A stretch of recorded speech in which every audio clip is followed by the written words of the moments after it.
ദോശ എന്ന് കേൾക്കുമ്പോൾ തന്നെ ബ്രെയിൻ ഡൗൺ ആവുന്ന കുറേ ആൾക്കാരാണ്. കാരണം വീട്ടിൽ എന്നും ദോശയായിരിക്കും. അപ്പൊ ദോശ തിന്നതെന്ന് മടുക്കും. ദോശ തന്നെ വീട്ടിലൊരു വെറൈറ്റി ഉണ്ടാക്കുകയാണെങ്കിൽ അതെന്തായിരിക്കും? നെയ് റോസ്റ്റോ മസാല ദോശയോ. ഞാനും ആ കൂട്ടത്തിൽപ്പെട്ട ഒരാളാണ്. എന്നും ദോശ തിന്നാൽ എനിക്കും ബോറടിക്കും. അപ്പൊ ഞാനിന്ന് കുറച്ച് വെറൈറ്റി ആയിട്ട് ഒരു സാധനം ഉണ്ടാക്കാം. Let's make it Mysore dosa എന്നൊക്കെ പറയും. ഒന്ന് ഉണ്ടാക്കി നോക്കട്ടെ എങ്ങനെയുണ്ട്. എപ്പോഴും ദോശ തിന്ന് മടുത്ത ആൾക്കാരല്ലേ, അപ്പൊ ഇതൊക്കെ ഒന്ന് ഉണ്ടാക്കി നോക്ക്. ഈ ദോശക്കൊരു പ്രത്യേകത ഉണ്ട് കേട്ടോ. ഈ ദോശ നമ്മൾ സാധാ ദോശ ഉണ്ടാക്കുന്ന പോലെ അല്ല. സാധാ ദോശ ഉണ്ടാക്കുന്ന പോലെ തന്നെയാണ്.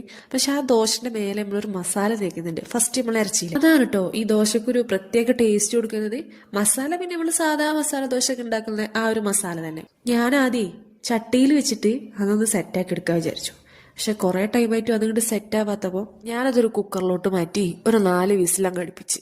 അപ്പൊ അതങ്ങ് സെറ്റായി വന്ന്. ഈ ദോശക്കൊരു പ്രത്യേകത എന്ന് വെച്ചാൽ കൂടുതലും നമ്മൾ മല്ലിച്ചപ്പാണ് കേട്ടോ. മസാലയിൽ മല്ലിച്ചപ്പ് വേണം, അരപ്പിൽ പച്ചമല്ലി എന്നിട്ട് പിന്നെന്താ സാധാ ദോശ ഉണ്ടാക്കുന്ന പോലെ വലിയൊരു ദോശ ഉണ്ടാക്കുക. എന്നിട്ട് ആദ്യം നമ്മൾ അരച്ച മിക്സ് അതിന്റെ മേലെ നന്നായിട്ട് സ്പ്രെഡ് ചെയ്ത് കൊടുക്കുക. ഞാൻ ആദ്യം ഒരു പ്ലെയിൻ ദോശ ചുട്ട് കഴിച്ചിട്ടുണ്ട് കേട്ടോ. വിശപ്പ് കൊണ്ടാണേ. ഇത് ഉണ്ടാക്കി എടുക്കണ്ടേ, കുറച്ച് റിസ്ക് ആണ്. എന്തിനാ പിന്നെ ഇത്ര റിസ്ക് എടുത്തിട്ട് ഇത് ഉണ്ടാക്കണേ നിങ്ങൾ വിചാരിക്കണ്ടാവും.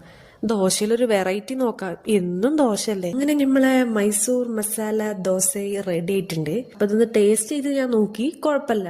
ഒരു വെറൈറ്റി ഒക്കെ നോക്കുന്ന ആൾക്കാർക്ക് ഇത് മസ്റ്റ് ട്രൈ ഐറ്റം ആണ്. അപ്പൊ നിങ്ങൾ ഇത് ഉണ്ടാക്കിയിട്ടേ മസ്റ്റ് ആയിട്ട് ഇതിന്റെ ഫീഡ്ബാക്ക് ഒന്ന് കമന്റിൽ അറിയിക്കുക. ഇഷ്ടപ്പെടുകയാണെങ്കിൽ മസ്റ്റ് ആയിട്ട് എന്റെ ചാനൽ സബ്സ്ക്രൈബ് ചെയ്ത് സപ്പോർട്ട് ചെയ്യണേ.